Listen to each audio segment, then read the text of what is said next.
reverse this. Boom, there we go. Hey cats and kits, Captain Zorikh here. Once again, on the run. Not on the run, on the move.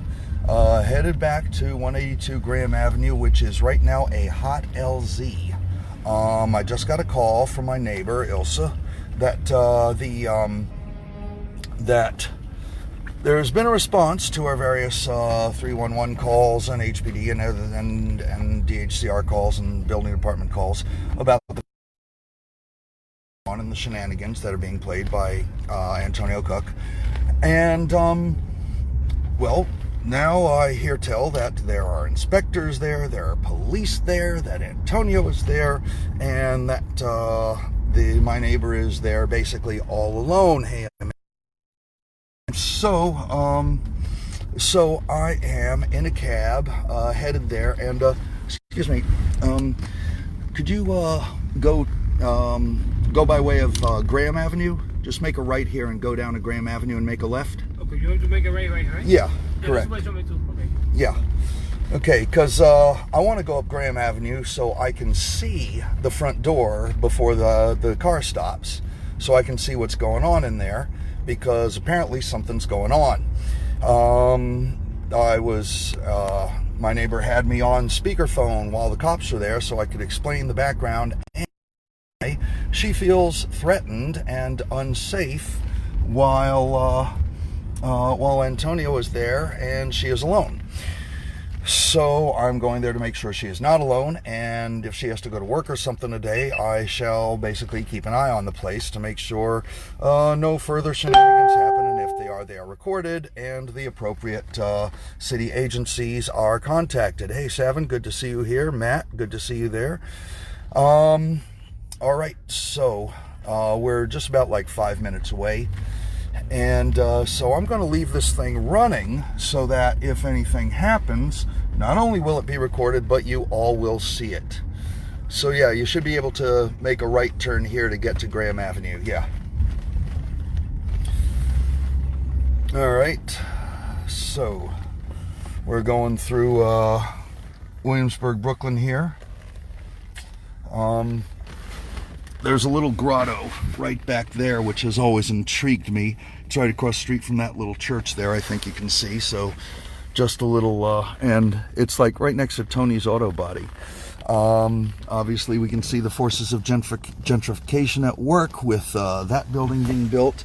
And there's a big building you can't see from here that used to be the White Castle here. But instead of having a one-story White Castle in a great big parking lot, now we've got like a 6 or 7 story apartment building. But let's see who else is there. James, thank you for joining in. Kate, good to see you here. So let's bring you guys up to speed. Back in mid-November, the Housing Preservation and Development showed up and noticed that the single room occupancy had rooms that had no secondary means of egress, no fire escape, no sprinklers, and so they issued an emergency repair and vacate order.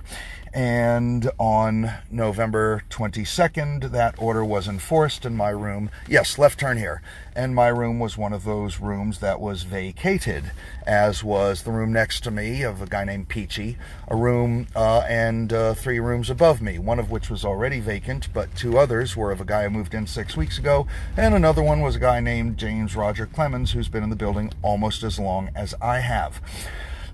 Now, those of us who were vacated, of them, only one who was not vacated, all of us, well, that vacate order took out everyone who'd been in that building since before the landlord, Efren Jarena, Port Rich Realty, had bought the building, except for my neighbor.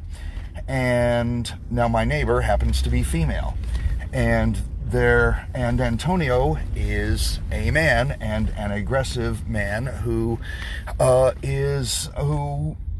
she says has physically harassed her, blocking her, trying to get up or down the stairways.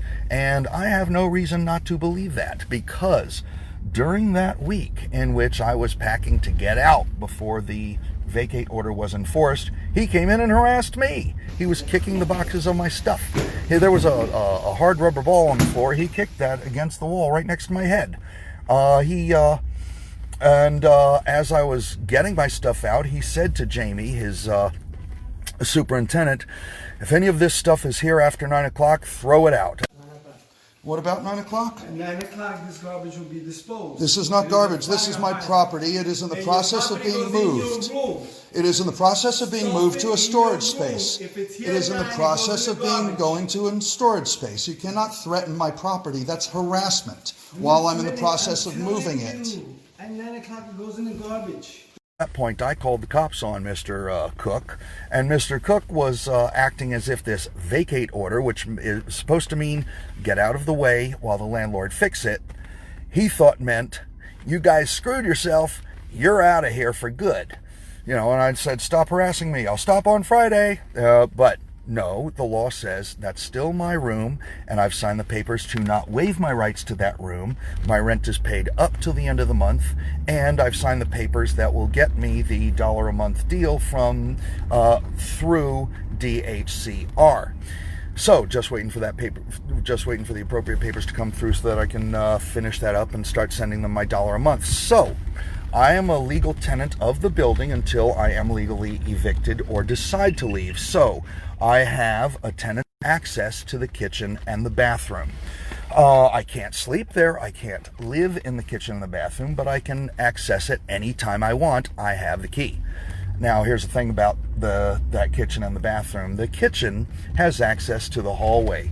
There's supposed to be a door there. Every building department and HPD in the world says there's supposed to be a fireproof self-closing door, but sometime in, I want to say October, that door disappeared. And yeah, so that's been kind of, oh, if you're an SRO, you don't need a door. There was some argument, as there had been some contention as to whether or not this was an SRO. But yes, it is an SRO. It is rent stabilized. Everybody says so. It looks like we're just a block away from there. So in other words, I'm a legal tenant of that building, and I cannot be kicked out for trespassing, which Antonio has tried to do. And hey, Peter, Jim, Glenda, who else is there? Jonathan, Natalie, Giuseppe, Kate, everybody else. We are coming up to the zone, and there you go. I see where the store for rent is, and there is some, nope, no one's outside. Okay, just let me off right here. No one's outside. I see no cop cars. I see no other parked car. Maybe that white car.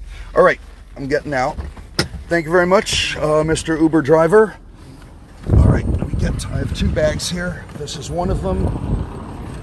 Here's the other one. I make a habit of saying how many bags I have in the car so that I don't forget to take them out of the car.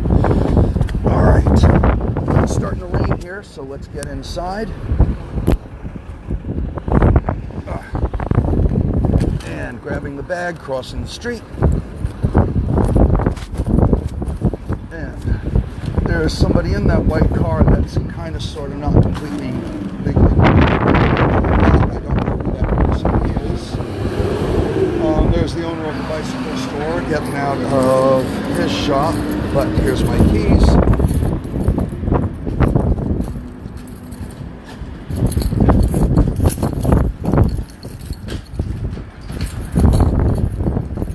There it is. Okay. Let's see what's going on. All right. There's all the orders that have been posted. Okay, so don't know who that was, but going up the stairs.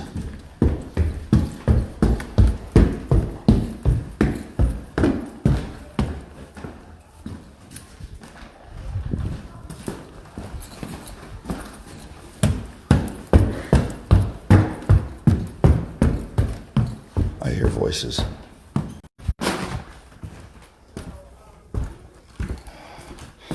Okay, no one's in the kitchen now.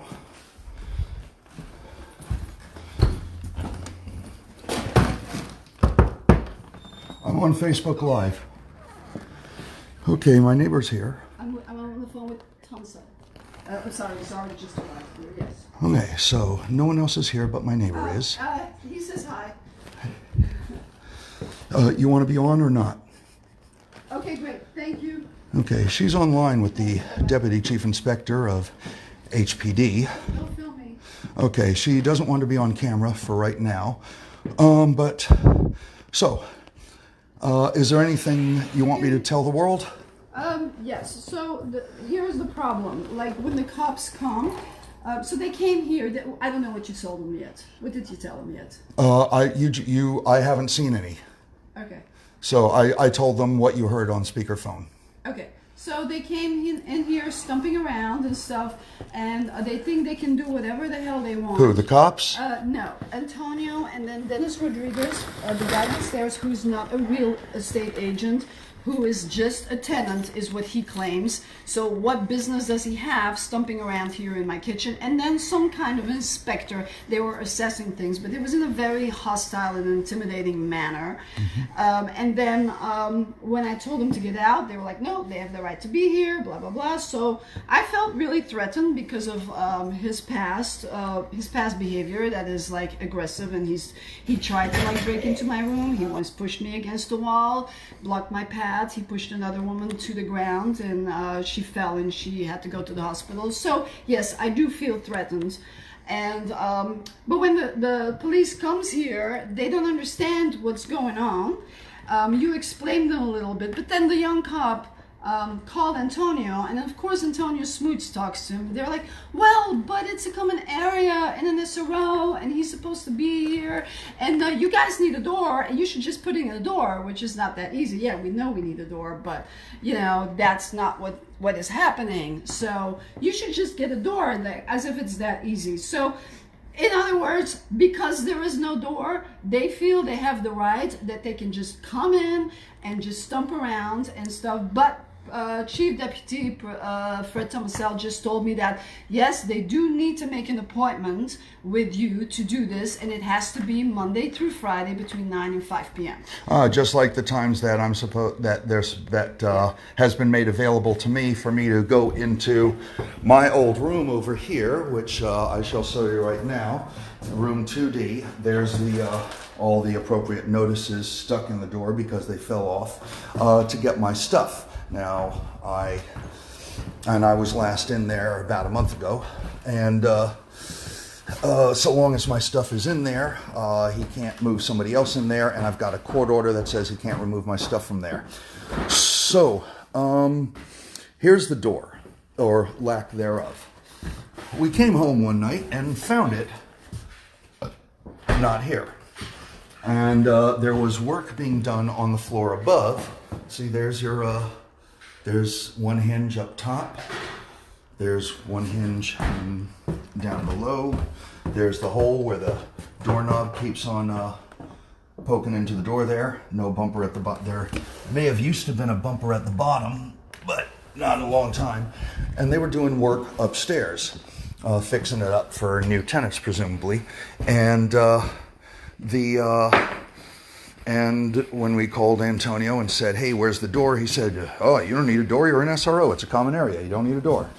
But common area, schmommen area, it's about the when it comes to door safety, it's about the, oh, bad hair day. Let me put that hat back on.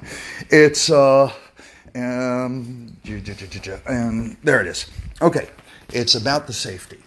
And so, if a fire were to happen in this hallway, the fire would come right through this open door. All right? And if it were a self-closing fireproof door, it would not be able to come through this door. All right? Now, issue, should it be allowed to be locked? Because if it's locked, then people who are supposed to have access to the egress, which is this, not that window, this window, there's a fire escape out that window. There's a way to get to the fire escape out this window. This here opens up easily, etc. So we don't lock it. We just get a door with a doorknob, which is what we had. So, do we expect any more visitors, inspectors, cops, Antonio, anything? What? Do we expect any more visitors? I don't know, not today. Okay. So, but I should just hang out just in case for a couple of I hours. have to go to my doctor's appointment. Right, so I should just monitor the situation for a few hours. Maybe, yeah. Okay. Oh, when do you expect to... I'll ask you those pertinent questions later.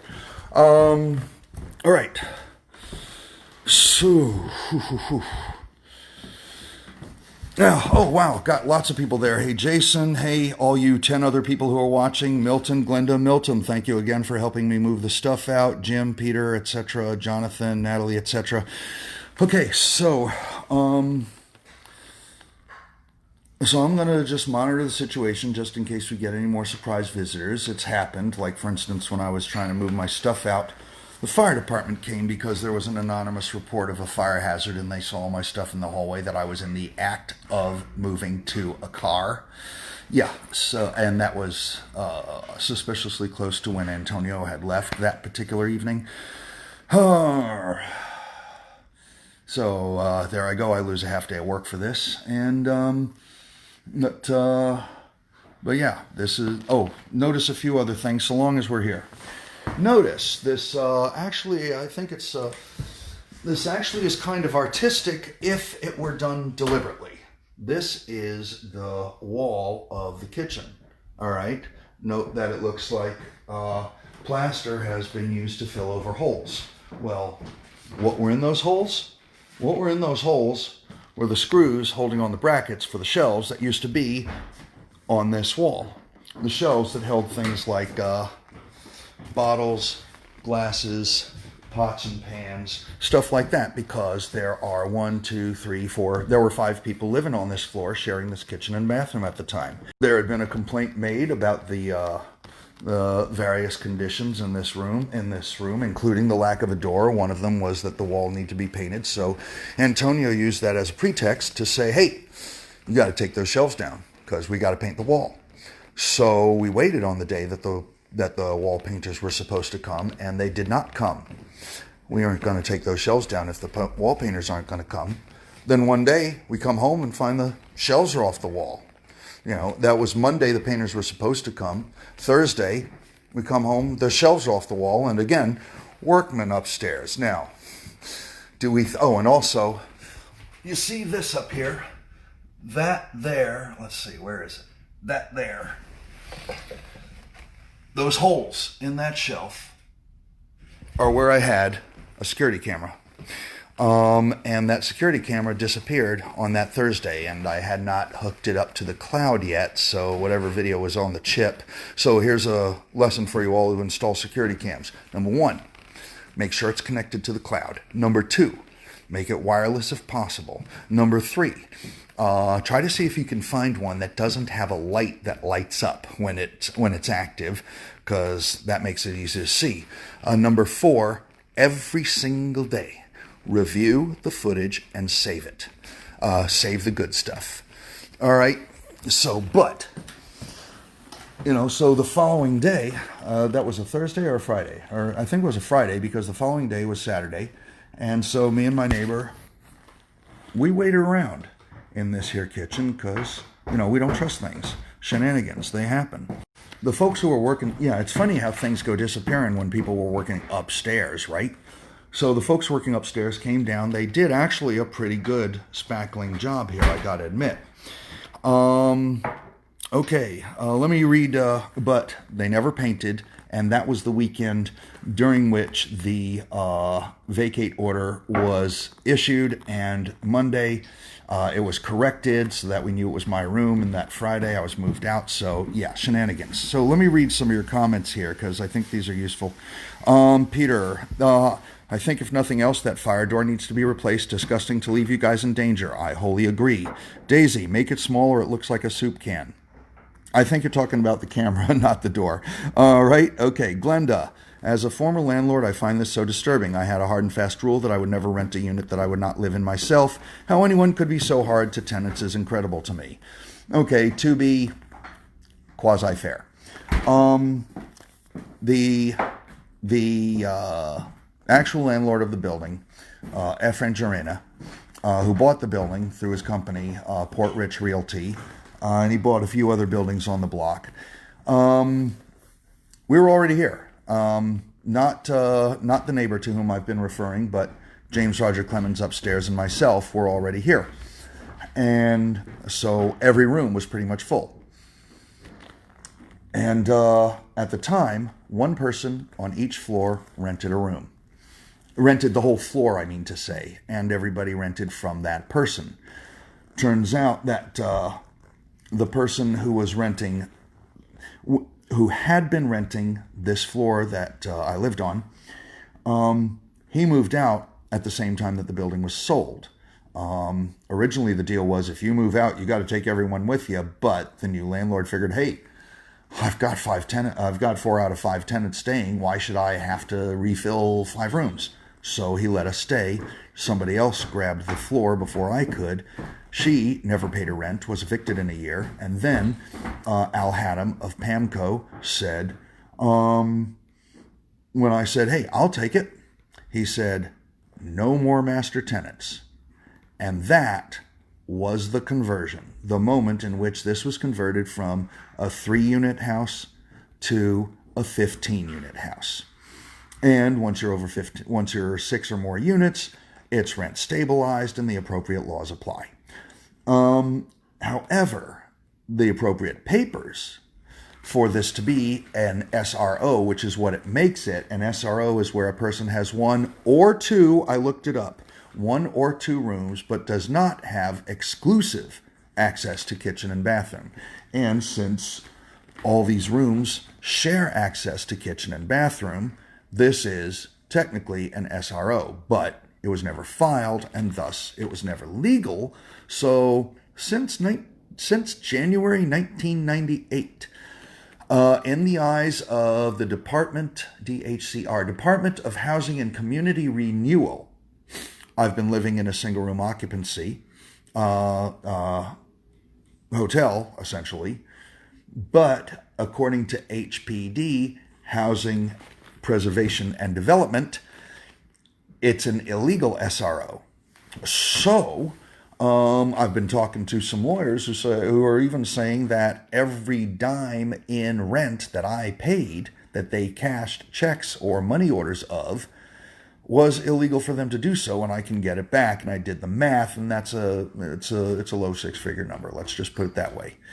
Daisy, are all the other buildings being converted to? Yes, spy cam cameras. They look like soup cans, books, etc.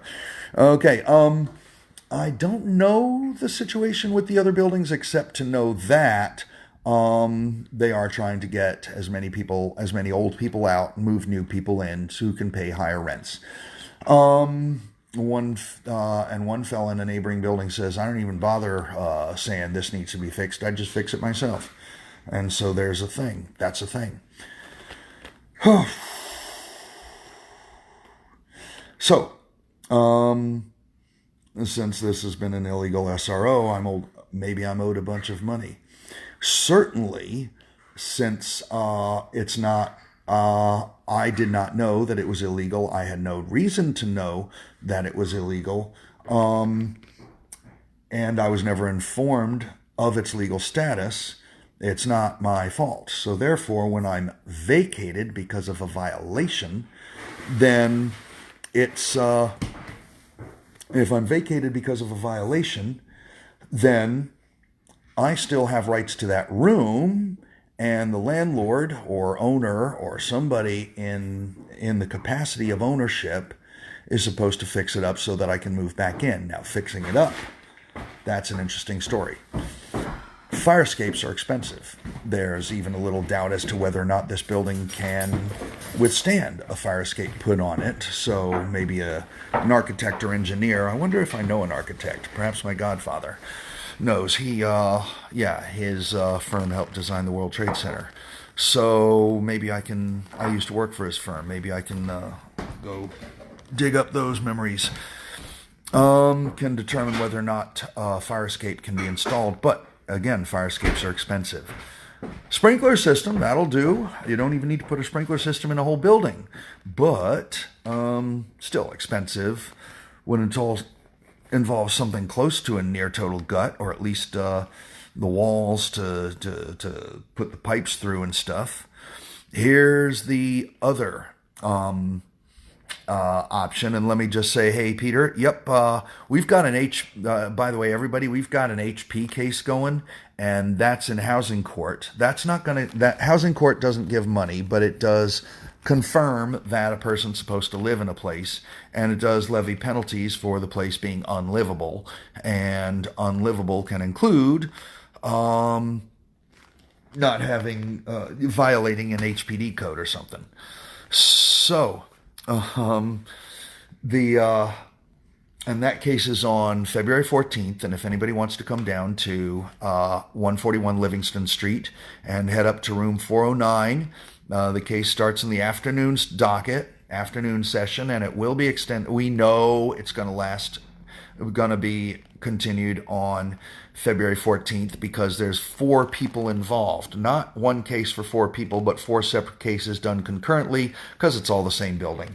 And that's going to be February 14th at 141 Livingston Street in the afternoon docket, and continued February 18th at 9 in the morning. So come on down if you want to see justice in action. Anyway, so the other way to make that room legal, hey Anastasia, I hope I get the rent back too. I don't know if I'll have that much money to put on a down payment on your own place. Then I have to be an owner and pay a mortgage. But anyway,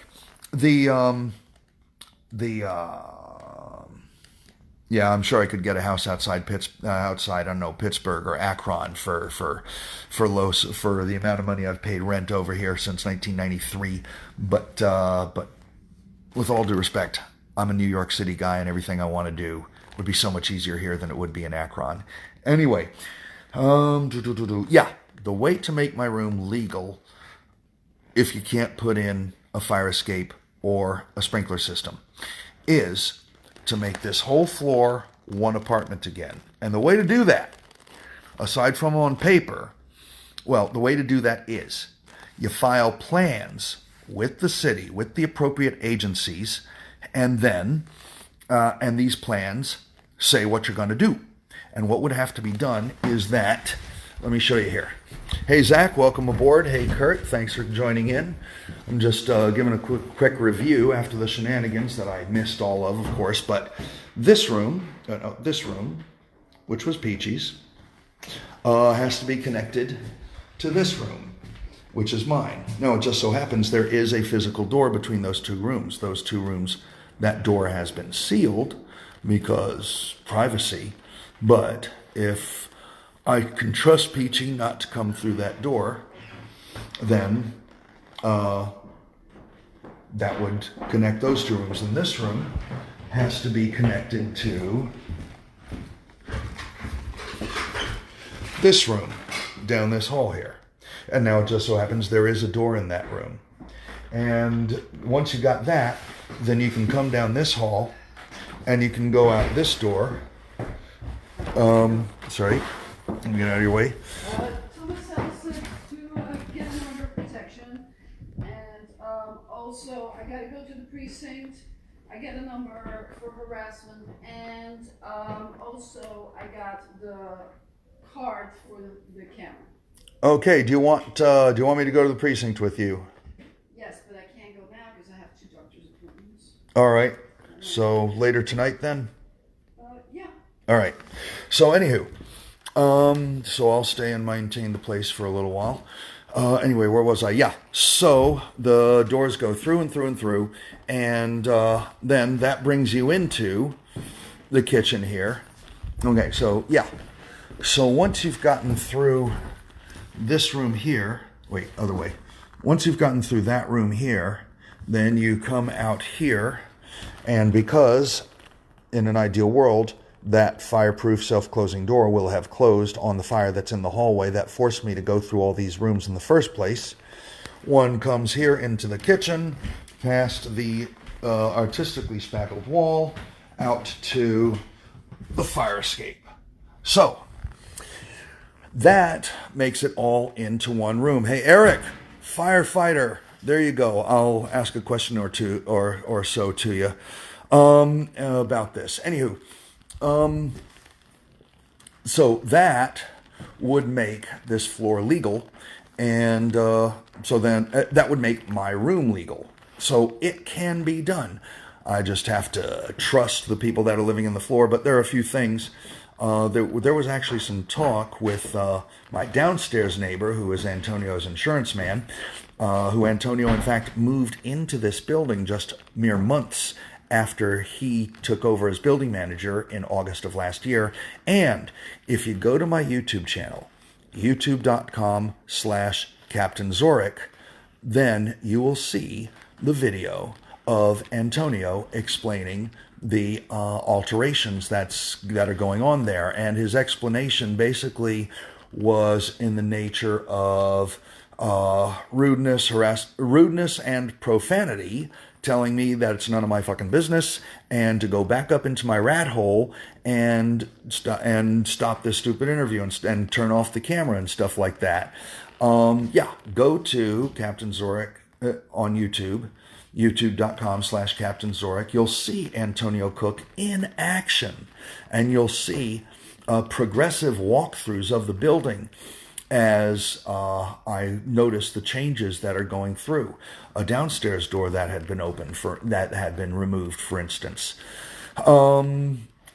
So I talked with this downstairs neighbor of mine, and he had said, hey, if we give you that whole floor as one apartment, will this settle it? And well, there's a few things here. We wouldn't, the room, I've been told by a lawyer, a landlord-tenant lawyer, that once a building is determined to be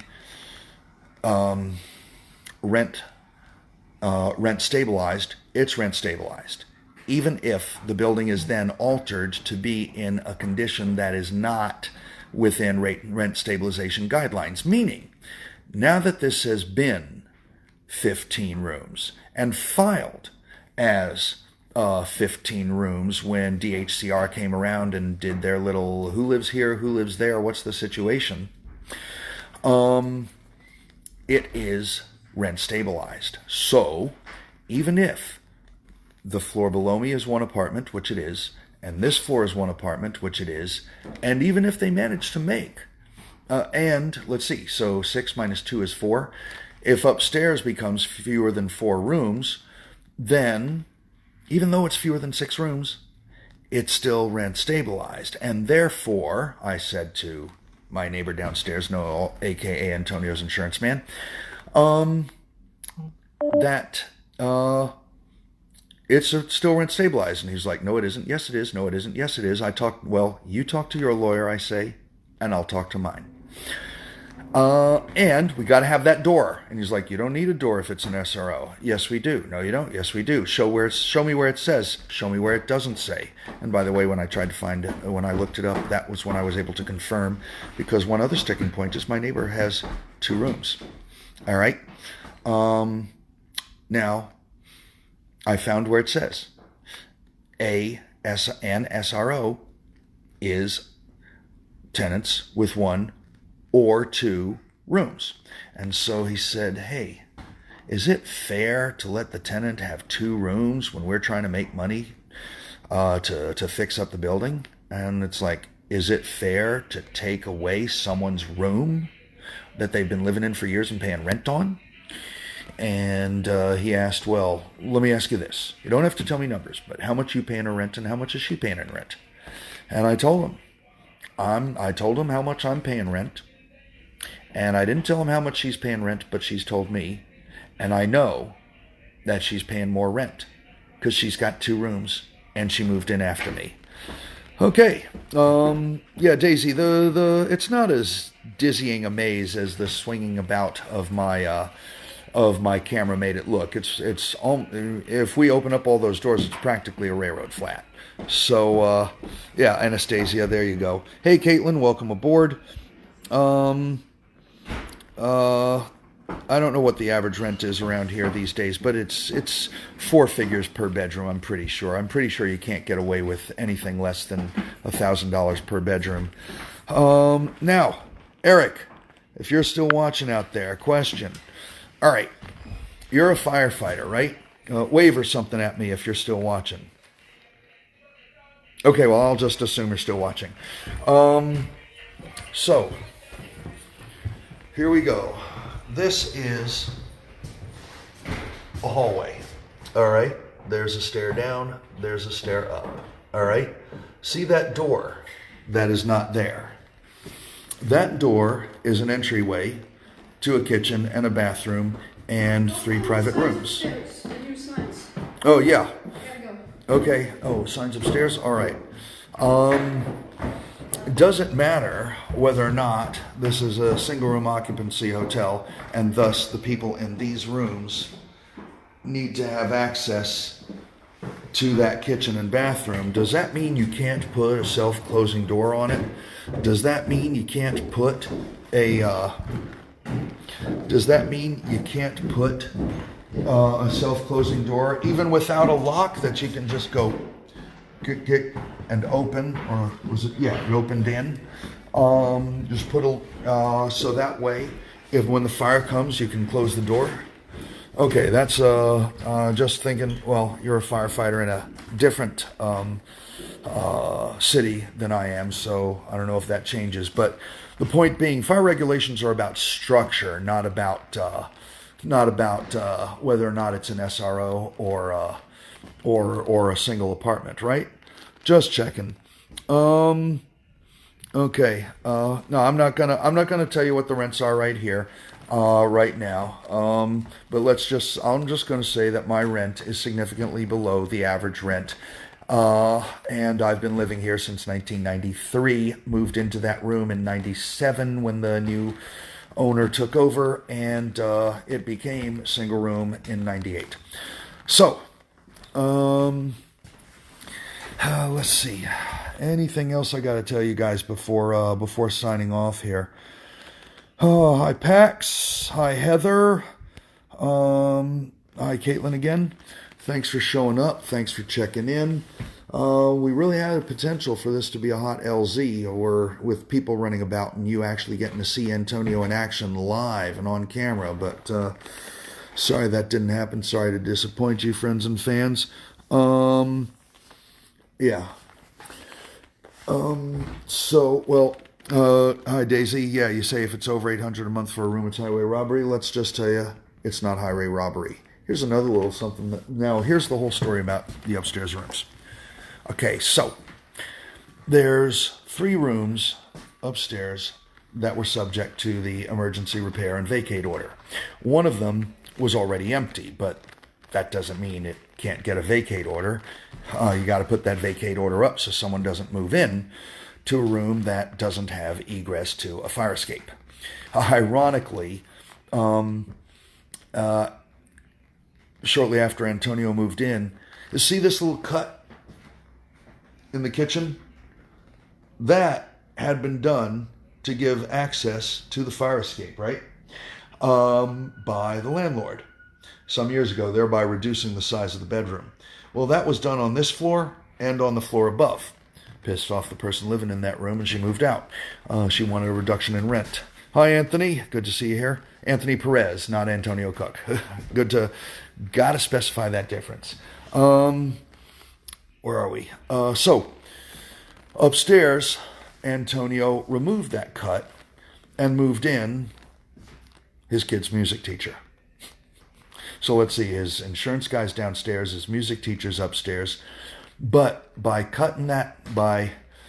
removing that cut, thereby blocking access to the fire escape through the kitchen, that made the room adjacent to it not legal because it didn't have access means of egress. And an inspector showed up, said, hey, you've got to take the lock off this door, etc., etc. Anywho, that's why 3B and 3C are subject to vacate orders. There was someone living in 3C, someone who'd been moved in just 6 weeks before. He was out of the country when it happened. Long story short, Hey, Damien, Christina, Austin. Long story short, he decided it wasn't worth the headache and moved out.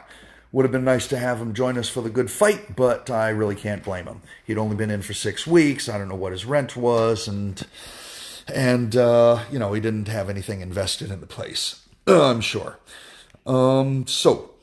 But James Roger Clemens, who lived in 3D, he did have a lot invested in this place. He had a lot of stuff. He lived in that place. At first, because there's a foyer in the place, they tried to say it was 2 rooms and not 1 room. And you'll see in one of my walkthroughs him saying, it's 1 room, it's 1 room.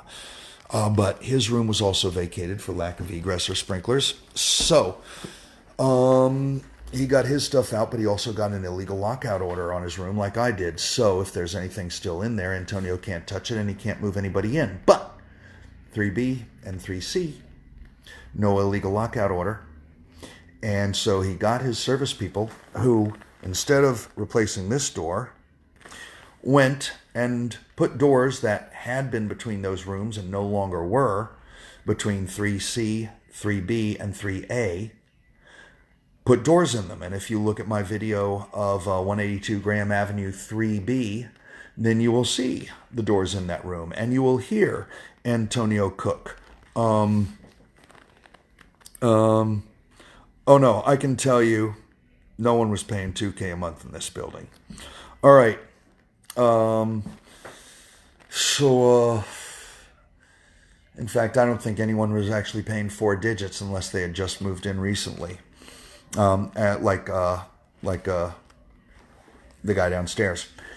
Anywho, so one day, and one of my more recent live streams was when I was coming down because somebody was banging on my door.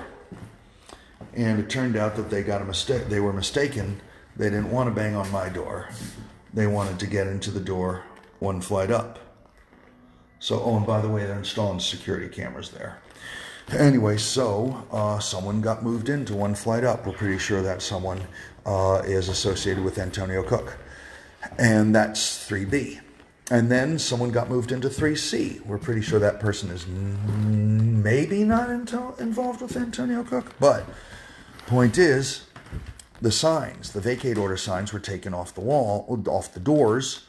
And Antonio actually offered me 3B. And so I went up there, he talked about the doors, and then right when he was saying, hey, why are we filming? And I said, oh, so that I can show my mom and my friends, see if it's a good deal. What is the deal anyway? And he told me that it would be for the exact same rent of my own room. That upstairs room is smaller. It only has a northern exposure, while my old room has northern and western exposure. The window is in an alcove and it's very small. The kitchen and bathroom to which it has access are both smaller. It's 1 more flight up, and the doors have only 1-way locks. You know, they have those little lift and pull the bolt things. And while connected to 3A, I'd be in control of the lock. Connected to 3C, the person in 3C is in control of the lock. And who's in 3C now? Someone associated with Antonio. So I said, hey, this room is smaller than my room and you're trying to give it to me for the same rent. Now, here's a little thing. Not my fault I had to leave my room, remember?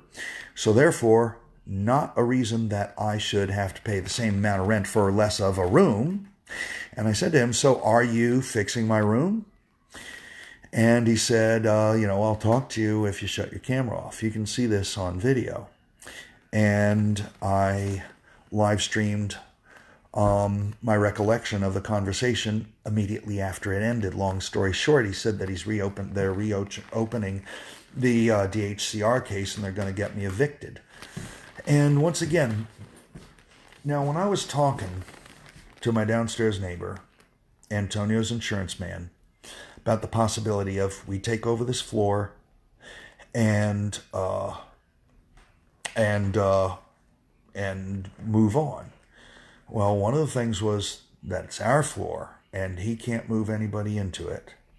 Another thing I didn't mention, and that too, that it's that it's rent stabilized, and he wasn't going for that. They didn't believe it had to be.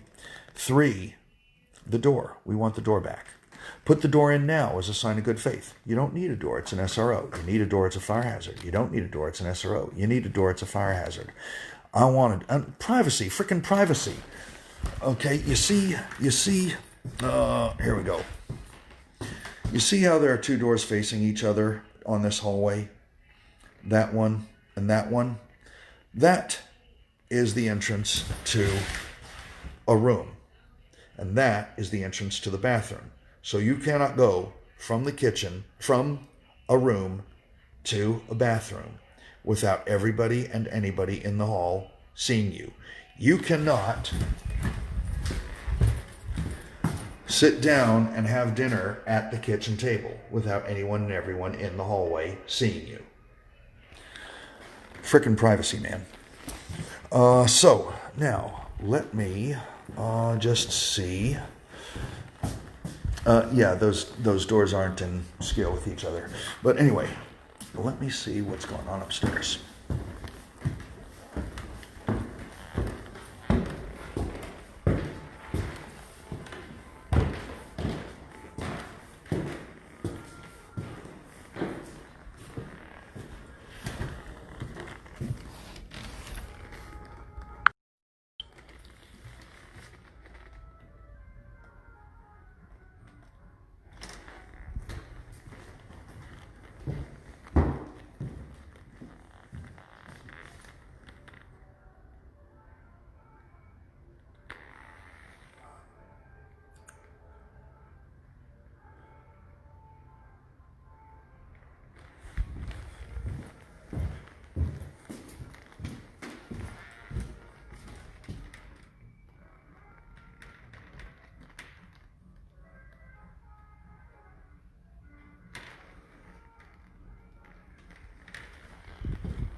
And that there is what a vacate order looks like, folks. Note that the room must be vacated by Friday, December 17th. Doesn't give them a lot of time. Heck, it even gives them less time than I had. But to be fair, my room was bigger and I had a lot more stuff in it. Hey, Michael. Thanks for joining in. Latest saga of your former home here. So yeah, the upstairs neighbors who were illegally moved in have got vacate orders that are enforced tomorrow. So, it's not the fault of the guys that they moved into an illegal place. It's the fault of the people who moved them in to an illegal place. So, they got that against them. Now, I'm sure my phone's running out of juice because I got the 15% warning a little while ago. So, just to catch up to anybody who's joined lately. Oh, hi Lotta, hi Melissa, hi Austin, hi Christina, Damien, Daisy, Anthony, Caitlin, etc., etc., etc. Heather, didn't get to say hello. Oh yeah, I did. And Pax, Anastasia, Michael, Peter, Eric, Anthony, Zach, Kurt, Tyler, didn't notice you earlier. Sarah, great to see you here. Glenda and Jason, good to see you again. Good work at the fighter practice last night. By the way, the local SCA is having fighter practice on Tuesday nights at the Manhattanville Community Center from 7 to 9:30 p.m. Absolutely free, no charge. Indoors with heating so good that you have to open the windows. And at the same time, the Armored Combat Worldwide New York Gladiators are having their training for full contact medieval armored combat. They're an organization that is affiliated with Santa's Knights, which gives presents to poor children on Christmas time. Anyway, Savin, Amanda, Milton, Jim, Peter, Jonathan, Natalie, Giuseppe, Kate, James, Matt, I don't know if all of you are still watching, but thank you all for watching. Let me sum up for those who just joined us. Oh, like Sandra, you just joined us, I see. All right, so I'm at work. I get a call from my neighbor. She says, shit's going down. We got police, we got inspectors, we got Antonio Cook, and our downstairs neighbor who is Antonio Cook's, insurance guy, are stomping around the place. And the police are not, she called me, and before I could get into a cab, I talked through speakerphone to the police to explain the situation and why a woman who is the last woman left in the building from before the current landlord, no, not before the current landlord bought it, but before Antonio took over as building manager, and who's paying a 3-digit rent on 2 rooms. And no, Daisy, I have yet to find any rooms for rent in the area under $900. Well, wait a minute, some of them for women only, but go to Craigslist. Just go to Craigslist. Anywho, so I rushed down here as quick as I could, thinking this would be a hot LZ, as they say in military parlance. And as those of you saw, nothing. My neighbor was there, and she explained the whole situation. So, hey, Wendy, welcome aboard. So when I sign off, you can go replay this from the beginning and hear all that news.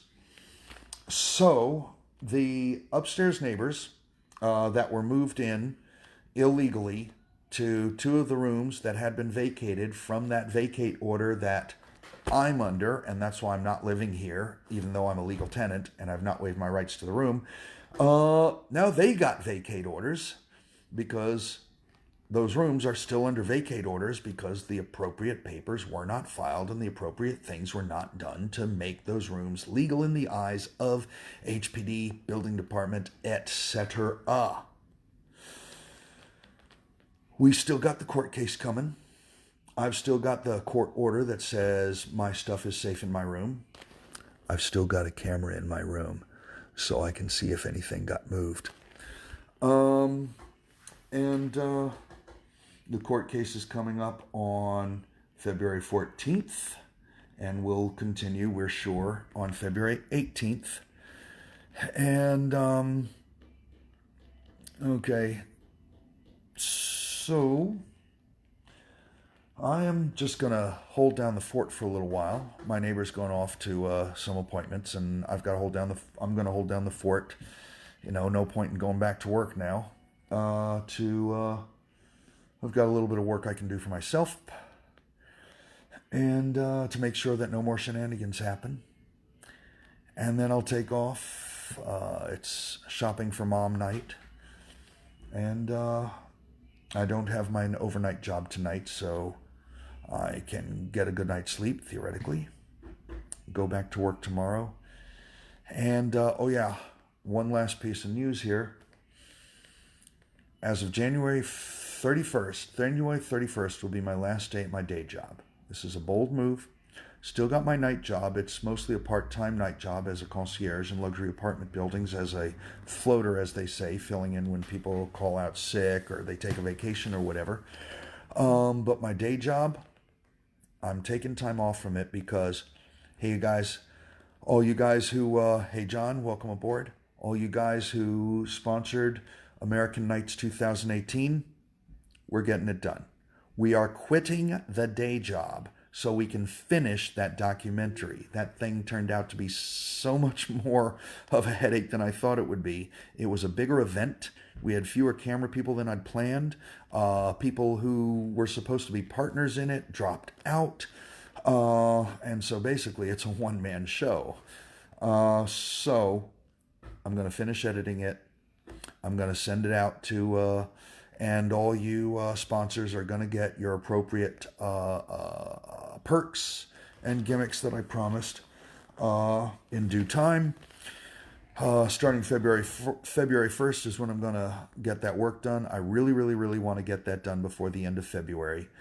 Then, Evan is brilliant, and everybody else who's been following my Captain Marvel Culture Project, the history of all the superheroes named Captain Marvel, Going to work on that book. The plan right now is to do one chapter at a time, release it online, print on demand through Amazon or something. If anybody has any other ideas on how to release a book one chapter at a time, feel free to put that in the comments here. And yeah, so we are talking with lawyers. We don't have anyone retained yet, but various entities are interested in our case. And I do have a couple of dollars I've been saving up, so I may be able to even pay a little bit, not the full $450 that most lawyers seem to want, but something. So we got the HPD case, and then we'll either go to civil court or we'll try to get a 7A administrator or something. So, oh, Daisy, Brie Larson's Captain Marvel, that movie's awesome. Just watch it, okay? Go to my blog, my Captain Marvel Culture blog. Read my reviews, okay? And okay, Craigslist, caveat emptor. Of course, I got this place through Craigslist, and look at me now. No, but seriously, folks, you know, the Village Voice is dead. New York Press is dead. Print is dead. So what else have you got? Okay. Facebook. There are Facebook groups of apartments for rent, Facebook groups of rooms for rent. Heck, I know someone who started a Facebook group saying apartments to rent in Brooklyn or something, and he found an apartment because he sniped the folks who posted the apartments to rent. Clever scam, but not actually illegal.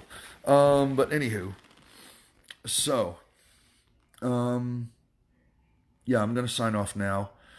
Big Apple Comic Con is coming up April 3rd and 4th, or 4th and 5th, whatever the first weekend in April is. And I hate the way the light is showing my crow's feet because now I look over 30.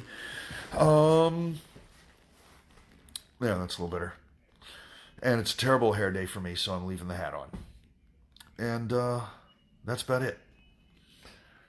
I'm still vacated.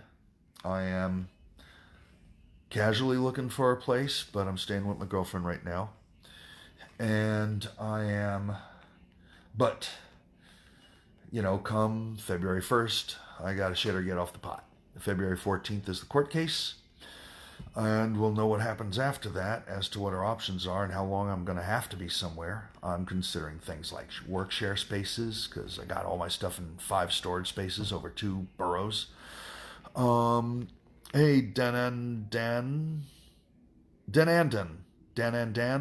you're going to have to tell me how to pronounce that name the next time I actually see you in person. So I'm thinking of plans whereby, like, just take all my Captain Marvel books and move them into a work-share space. Are there work-share spaces where you can move a small personal library into the space and go there like you're going to an office every day?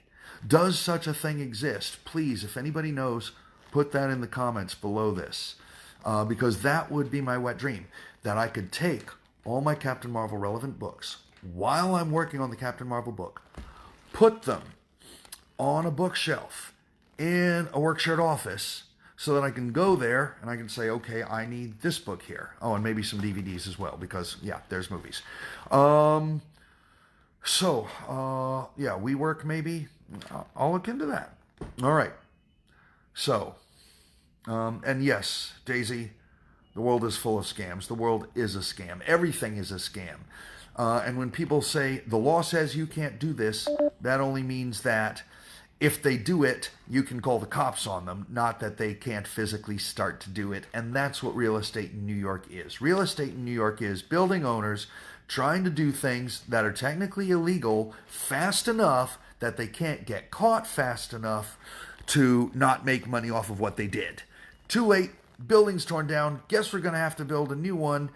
It's going to take a while, and during that while, everybody who got evicted finds another place to live, so I don't have to put anybody in my new building, and I'm going to make back all my money in the jacked up rents in this new luxury apartment building in this gentrified neighborhood. That is real estate in New York City, folks. We're fighting the man. So, this is Captain Zorikh here. Anyone who just came in, feel free to scroll back, rewind this. I don't know what you do. Just press the button on the left. Drag your cursor to the left side of the progress bar all the way to the beginning, and you'll catch it from the time I've gotten to that cab, out of work, direct out of work, and came here to catch the shenanigans in action here at 182 Graham Avenue, Brooklyn, 11206. All right, go to youtube.com/Captain Zorikh to see other videos. Oh, and the Facebook group, the Facebook page, 182 Saga, and Instagram, 182 Saga, SAGA, just like that very popular comic book graphic novel series about horned beasts and feathered beasts who were anthropomorphic beasts, humans with horns and wings and stuff getting along together when they really shouldn't. Anyway, yes, 182 Saga. That's the Instagram. That's the Facebook page. Hey, Casey, sorry, you just came in at the end. Just rewind this from the beginning. And I got to take a drink because I've been talking here I don't know how long. So, Captain Zorikh, I love you all. Thank you for watching. Thank you for paying attention. Thank you for all your advice. Hey, baby, I see you just tuned in. So, I'll explain it all later, or you can just watch this again. In fact, I'm going to call you right now and tell you what's going on. Hey, Frank. Thank you, Frank, for helping me move. And I'll, did I get you a drink? I owe you a drink or a pizza or something. Okay.